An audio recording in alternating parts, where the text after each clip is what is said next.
2시간 전에 마감한 트레이더가 생생하게 전하는 글로벌 마켓 리뷰 델타원입니다. 우리 증시는 장 초반만 잠깐 강세였을 뿐 하루 종일 제자리에서 움직였고, 해외 증시는 유럽 증시만 강세를 보이고 미국은 엔비디아 실적 발표를 기다리며 하루 종일 조심스럽게 눌렸습니다. 하지만 변동성은 계속 죽었는데요. 엔비디아 실적 발표는 또 서프라이즈였고 시장은 급등 마감하였습니다. 그러나 뭔가 아쉬운 게 있는데요. 시장 어떻게 보고 있는지 대응 전략과 함께 이야기해봅니다. 먼저 아시아 세션 갑니다. 우리 증시는 현물 본장 개장 후 빠르게 상승해서 10분 만에 선물지수 359포인트를 찍게 되는데요. 이때 선물 미결제 약정은 증가하지 않았어요. 이것은 장 초반의 상승이 숏커버성 상승이었다라고 보는데요. 거기에 더해서 장 초반에는 옵션 변동성이 콜옵션, 풋옵션 모두 살아났었죠. 즉 미국 증시가 조금 눌린다 하더라도 AI 관련 주식 위주로 눌릴 뿐 나머지는 나름 양호한 편이지라 초반에는 우리 시장 하락이 좀 과했다 이렇게 보고 장 초반에는 빠른 숏커버가 들어왔다 라고 보고 있습니다. 하지만 딱 10분만 상승을 했고 이후 1시간 동안 선물이 줄줄 흘러내리면서 시가선을 깨고 전일 저가선인 선물 355선도 살짝 깨는 그런 눌림이 나왔는데요. 이때 선물 미결제 약정은 8,000계약 넘게 증가하게 됩니다. 심지어 오전이 등락 이후 장마감 때까지는 사실상 큰 시세 변동이 없었음에도 불구하고 종가에는 4,700계약이 넘는 미결 증가 상태로 마감했는데요. 지난 2월 5일 이후로 선물 미결제 약정이 의미 있는 바닥을 찍고 꾸준히 상승해서 이제는 약 28만 계약이 미결제 약정이 쌓인 상태예요. 28만 계약이 미결제 약정 수준은 잔존일이 지금 한 달도 안 남은 것을 감안한다면 이제 적정 수준에 도달했거나 아니면 약간 그래도 모자라다 이 정도로 보고 있습니다. 또 그동안 쌓인 방향성과 이 프로그램 매매 누적 현황을 보면 매수 방향으로는 이 매수 방향으로 투기적 포지션을 잡은 쪽이 이익 상태라고 할 수 있죠. 그래서 여기서 이제 더 당길 것인지 아니면 만기까지 이 구간에서 횡보시킬지는 사실 매수 포지션 잡은 애들이 마음이에요. 선물 베이시스는 오늘도 어제와 마찬가지로 약세를 기록하였는데요. 오전장에 급등을 주고 나서는 그래도 이론 베이시스 대비 마이너스 0.4포인트 선까지 베이시스가 개선됐는데 오후에도 시장이 제대로 된 반등을 하지 못하자 베이시스는 좀처럼 살아나지 못하고 이론 베이시스 대비 마이너스 0.7포인트 내외의 저평가 상태를 유지하였습니다. 옵션 시장에서도 오전에 양 클래스 모두 변동성이 증가하면서 프리미엄이 거의 빠지지 않았어요. 아무래도 엔비디아 이벤트 등이 있어서 우리 시장이 미리 방향성을 잡지 않으려는 것 같은데요. 근데 이렇게 되면 정작 이벤트 다음 날에는 콜이든 풋이든 양옵션 프리미엄이 급격하게 하락할 가능성이 크죠. 이따가 미국 세션에서 더 이야기하겠지만 미국은 엔비디아 이벤트가 있음에도 불구하고 개별 주식 옵션이 변동성만 과하게 부풀어 있지 S&P 지수 전체에 대한 변동성인 빅스 지수는 S&P 지수가 내려와도 거의 오르지 않았어요. 그래서 목요일 우리 증시는 기본적으로는 안도랠리가 나올 가능성이 높지만 그동안에 못 뺀 양옵션 프리미엄이 크게 하락할 가능성이 더 높다라고 보고 있습니다. 한편 외국인들이 사흘째 합성선물 매도를 하는 등 상단을 틀어막고 있죠. 근데 이거는 글로벌 증시 모두 마찬가지예요. 지금 연중 최고점을 갱신할 생각은 다들 하고 있는 것 같은데 속도를 조절하고 있다라고 받고 있어요. 특히 오해하면 안 되는 것은 우리 증시가 지금 2월 들어서 급등한 것이 저 PBR 주식 때문이다 뭐 이렇게 생각하는데 그거는 이제 외국인들이 스탠스가 한국 증시가 글로벌 피어 그룹 대비 상대적 저평가이기 때문에 매수를 한 것이지 우리 시장에 저 PBR 주식을 사서 글로벌 시장 대비 아웃퍼폼 이런 생각은 안 하고 있다고 봐요. 그래서 지금은 중요한 저항선까지 왔기 때문에 어쩔 수 없이 여기서는 기나긴 프리미엄 다이어트가 좀 필요하다라고 보고 있습니다. 근데 그거에 비하면 일본 증시는 참 강하죠. 역사적 고점을 가장 먼저 돌파하는 게 이른바 대장주라고 할 수 있는데 올 상반기 위너는 일본이라고 할 수 있겠어요. 일본이 쉴 때 나머지 시장이 반등을 해주는지만 보면 되겠습니다. 마지막으로 옵션 미결제 약정을 통해서 지수의 상하단 밴드를 보면 종합주가 지수 기준 2750선 그리고 2830선까지 나름 촘촘한 미결이 쌓여 있어요. 그리고 또 평균 단가도 높아서 당장 지수가 상승하기는 어렵지만 그래도 기본 방향 위로 본다. 그러나 아래쪽으로는 종합주가 지수 2530선까지 넓은 구간이 열려있죠. 그래서 시장이 조정을 받으면 오히려 풋옵션이 얼마 안 살아날 거예요. 그러면 풋옵션 매도의 기회를 사는 것이 좋겠고요. 1월 초의 고점과 함께 시장이 쌍봉을 찍고 1분기에 하락 조정한다? 그건 아직은 어려운 것 같아요. 자, 이제 유럽 세션 넘어갈게요. 유럽 증시는 전형적인 레벨업 시도, 즉 상대적 고가권이라고 생각되는 구간에서 이 매도의 압력이 계속 소화되면서 더 이상 매도가 나오지 않자 변동성 매도와 함께 지수가 조심스럽게 상승하는 모습을 보였어요. 유럽 세션 초반에 강세를 보였다가 미국 세션 들어서 눌림이 있었지만 미국 증시가 눌림이 나오든 말든 유럽은 재상승해서 종가 고가로 마감했습니다. 물론 최근 4거래일간의 유럽 증시 침폭은 실질 변동성 기준으로도 아주 낮은 수준을 유지하고 있지만 그에 비하면 유럽 변동성 선물은 여전히 15포인트대에서 움직이고 있는데요. 이렇게 낮은 변동성 하에 지수가 조금씩 레벨업을 하고 특히 지금처럼 별다른 이슈가 없음에도 조금씩 레벨업을 한 것은 이 소리 없는 강세장의 특징이죠. 통화시장은 별다른 움직임이 없어서 특별히 코멘트할 것이 없지만 채권시장은 의미 있는 움직임이 있었어요. 우선 최근 들어서 ECB 관계자들의 발언이 약간은 도비시하게 풀어지고 있는데 그럼에도 불구하고 유로존 채권시장은 조금씩 망가져가고 있죠. 오늘 독일 10년 국채 입찰은 나름 괜찮았지만 채권 입찰 끝나고 조심스럽게 눌리기 시작해서 미국 세션 개장할 무렵에는 10년 국채가 기존 지지선들을 모두 깨버렸고 이후에 스타노스가 나오기 시작해서 유럽 마감 때는 연중 신저가를 갱신해버렸습니다. 이로 인해 미국채 선물도 끌어내리기 시작했죠. 그래서 미국채도 그 새벽 3시 그 20년 국채 입찰 있기 전에 이미 저가권까지 내려왔어요. 그러니까 그 채권 입찰이나 그 이후에 있었던 FOMC 성명문 발표 이런 것들이 금리 상승을 유발했다기보다는 유럽 세션에서의 장기 국채 롱스탑 이게 전체 채권 시장을 눌렀다라고 보고 있습니다. 여기서 하나 더 짚고 넘어갈 것이 유로존 채권 시장이 지금 왜 이렇게 눌리는가에 대한 부분이에요. 일부 리서치에서 좀 나오기 시작하는 게 러시아가 최근에 그 우크라이나와 치열한 교전을 벌였던 이 아우디우카라는 지역이 있는데 이것을 러시아가 점령했거든요. 그러면서 우크라이나의 패색이 굉장히 빠르게 짙어졌대요. 이제 전쟁이 안 좋게 마무리되면서 이 유로존이 현실적인 문제, 그러니까 우크라이나가 전쟁에 승리했다면 러시아에게 배상금 받아내고 협상이 우위에 서고 그리고 유럽 기업들이 우크라이나 가서 재건 활동하고 돈도 벌고 이럴 거라고 생각했는데 이제 전쟁에 패배할 것 같단 말이에요.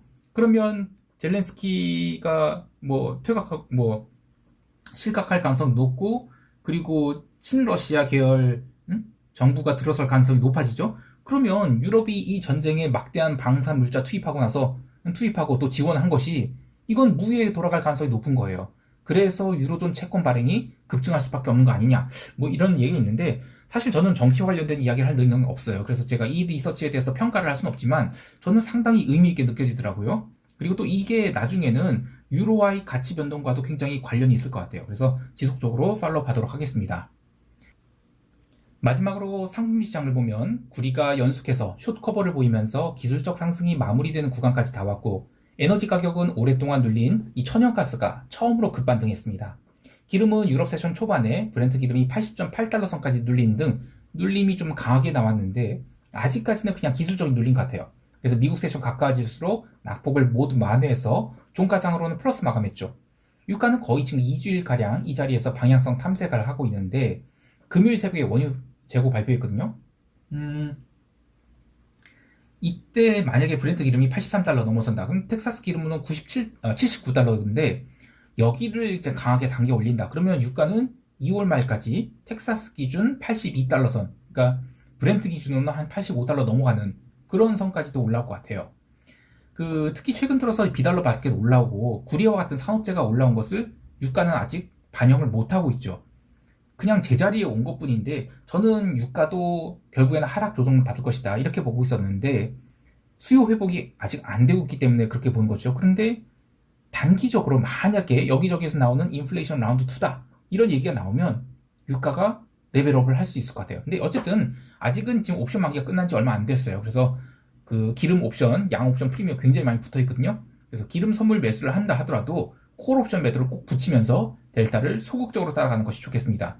그리고 저는 아직도 유가 상승이나 구리 같은 산업재의 상승이 펀더멘털이 받쳐주는 상승은 아니라고 보고 있어요. 그리고 만약에 이번 주에 상승 돌파 실패한다. 그러면 저는 기름은 완전히 나가리 되는 그런 흐름이라고 보고 있는데 어쨌든 어제의 눌림과 반등은 단순한 기술적 흐름으로 보고 있습니다. 자, 이제 대망의 엔비디아 이야기가 나오는 미국 세션 넘어갈게요. 미국 지수 선물은 아시아 세션부터 또 눌리기 시작하더니 유럽 세션 들어서는 나스닥 선물이 17,500선을 깨느니 마느니 하는 정도로 분위기가 굉장히 안 좋았죠. 이미 기술적 분석상으로는 중요한 이평선을 한 번에 깼단 말이에요. 그래서 종가상으로 이걸 회복을 못하면, 아니면 개장하고 나서 빠르게 회복을 못하면 시장은 결코 긍정적으로 볼 수 없는 상황이었어요. 개장 후의 흐름도 마찬가지였죠. 사실상 전혀 뭐 반등 나오면 반등이 나오지 못하고, 또 반등 나오면 얻어맞는데, 그렇다고 해서 급락도 안 나오고, 그러면서 아주 조심스럽게 살살 눌리는, 또 변동성 상승은 전혀 없었거든요. 참 어려운 상황이었습니다. 이런 현상의 근본 원인은 AI 관련 종목이 시총 비중이 높은 것도 그렇지만, 이들 종목이 걸려있는 주식 옵션 포지션이 대량의 스트레들 매수, 즉 주가 상승에 베팅한 콜옵션 매수자도 막대하게 많고, 또 주가 하락에 베팅한 풋옵션 매수자도 많기 때문인데, 이들 옵션 매수 포지션이 거래 상대방인 마켓메이커들은 주가의 급변을 해지하기 위해서 옵션 가격을 비싸게 발행해주죠. 그래서 이들이 옵션 평균 발행 가격을 보면 주가가 어느 정도 변동할 수 있는지를 역으로 환산할 수 있습니다. 방향성은 모르지만요. 상당수의 리포트에서 볼 수 있듯이 NVIDIA의 현재 변동성 수준, 즉 옵션 가격이 발행된 가격을 통해서 실적 발표에 주가가 변할 수 있는 밴드를 보면 11%라고 해요. 즉 11%가 주가 변동이 있어도 마켓메이커는 손실을 보지 않는다는 얘기입니다. 반대로 이야기하면 11%의 움직임이 나온다 하더라도 옵션 매수로는 얼마 이익을 보기 힘들고, 반대로 그보다 더 낮은 변동성이 나온다. 그러면 옵션 매수는 그냥 다 양쪽 다 녹아나는 것이죠. 특히 이것은 애프터마켓에서의 흐름이기 때문에 목요일 본장 개장 후에 지수 자체는 좀 더 오를 수 있어요. 근데 결국에는 우리 시장의 모습처럼 개장 초에만 강세를 보이고 이후에는 점진적으로 콜이든 푸시든 양옵션을 프리미엄을 빼는 그런 조정장이 나올 가능성이 커 보여요. 물론 이러한 조정은 이 하락으로서의 조정이 아닌 프리미엄을 빼는 의미로서의 기간 조정이라고 보는데요. 그렇다면 이들 대형주가 더 이상 시세를 내지 못한다. 그러면 시장이 어떻게 되겠는가? 이런 질문이 생기죠. 시장이 만일 약세장이라고 하면 대장 역할을 했던 AI 관련 주식이 갭상승하면서 이 러셀, S&P도 같이 따라 올라온다. 그러면 나스닥 매도한 게 아니라 러셀이나 S&P를 매도한 게 맞죠. 이는 인덱스 매수로 인해서 바스켓 전체가 올라올 때 바스켓 상위 주식은 매수를 유지하되 하위 주식은 매도하는 게 롱숏이 기본이라고 할 수 있는데, 문제는 지금이 약세장이냐라고 한다면 시장 분위기가 전혀 약세장 같지가 않아요. 그 이유는 정확히 알 수 없지만 글로벌 증시는 지금 금리 인하 기대감이 뭐 6번에서 3번으로 지금 반토막 났죠. 그런데도 조정다운 조정을 받지 않았을 뿐더러 이미 유럽은 연중 신고가 갱신 중이에요. 일본 증시는 말할 것도 없고 원자재도 조심스럽게 살아나고 있죠. 다만 이 AI 관련 주식이 더 이상 이 주도주로 부각되지 않고 나머지 주식들이 올라올 것인지, 아니면 변동성을 좀 더 빼면서 2월을 어떻게든 작은 상승해서 강세장으로 보내고 3월 들어서 FOMC 부근의 시장이 조정을 시작할 것인가, 이건 좀 더 봐야겠죠. 근데 일단 나스닥이 18,000선에 근접하게 되면 매도를 좀 더 싹도록 하겠지만, 남은 2월 말까지는 그래도 좀 기간 조정 국면이 더 이어지지 않을까 생각하고 있습니다. 이제 시장 총평하면서 대응 전략 이야기할게요. 우리 증시는 기본적으로 강세 마인드를 갖고 있습니다. 방금 마감한 NVIDIA의 실적, 어쨌든 압도적인 것이었어요. 그리고 SK하이닉스는 당연히 수혜를 입겠죠. 근데 나머지 섹터가 더 갈 수 있는가에 대해서는 꼭 고민을 해봐야 될 것 같아요. 그렇다고 해서 시장 자체가 무너질 이유는 또 전혀 없죠. 그리고 또 옵션 프리미엄이 지금 우리 시장은 좀 많이 높아요. 해외 시장은 이미 프리미엄 죽기 시작했는데 우리 시장은 아직도 변동성 V코스피 지수가 18포인트입니다. 그래서 그리고 또 이제 유럽이 목요일, 금요일 연중 신고가 갱신하고, 또 S&P 지수도 장중 등락은 있겠지만 어떻게든 뭐 5,000포인트 위에서 끝내놓는다. 그러면 우리 증시도 그렇지만 해외 증시도 레벨업 시도를 이어갈 것을 봐요. 그래서 기존 저 PBR 주 매수, 그리고 중기 콜옵션 매도 전략은 여전히 유효하다고 보고 있습니다. 즉 아직 풋옵션 매수 등으로 공격적인 하방일지 할 필요 없다고 봐요. 해외 시장에 대해서 전일 오지달러 두 계약 매수 추가했고요. 미국 10년 국채는 지금 목요일 아시아 세션 시작과 함께 한 계약 더 매수를 할 건데, 나스닥 매도는 하루 더 리스크온 랠리가 나올 수 있다고 보류 중이에요. 혹여 오전장에만 숏스퀴지 급등이 나와서 나스닥 선물이 18,000포인트 근접하게 된다. 그러면 그때는 나스닥 매도를 쌓기 시작하도록 하겠습니다. 하지만 뭐 당장 하락할 것을 보고 쌓는 것이 아니라 상대 강도가 약해질 것이라는 의미에서 매도를 쌓는 것이라 낮은 레버리지로 쌓을 계획입니다. 이제 시장은 엔비디아 실적 발표라는 거대한 이벤트가 끝났기 때문에 변동성을 죽여가면서 점진적 상승을 이어가거나 매크로 지표들에 다시 관심을 갖게 될 것 같은데요.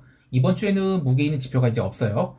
뭐 신규 실업수당 청구건수 있는데 뭐 그거는 시장 반응 안 할 것 같고, 다음 주 후반부터는 PCE 물가지표 그리고 ISM 제조업지수, 이거 굉장히 중요하게 보고 있죠. 이때 시장이 의미 있는 움직임을 보일 것 같아요. 그래서 그 전까지는 시장이 좀 더 안심하고 점진적 상승을 이어갈 것으로 보고 있습니다.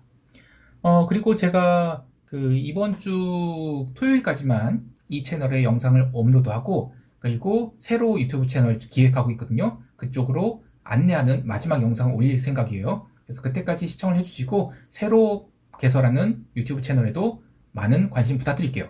그리고 아울러 영상 스크립트를 미리 받아보기를 원하시는 분들은 네이버 프리미엄 콘텐츠 검색하셔서 델타원 글로벌 매크로 트레이딩 그 채널에 가입을 하시고, 그러면 제가 아침 9시까지 시황 스크립트를 보내드리게 됩니다. 많은 관심 부탁드리고요. 이상 델타원이었습니다. 감사합니다.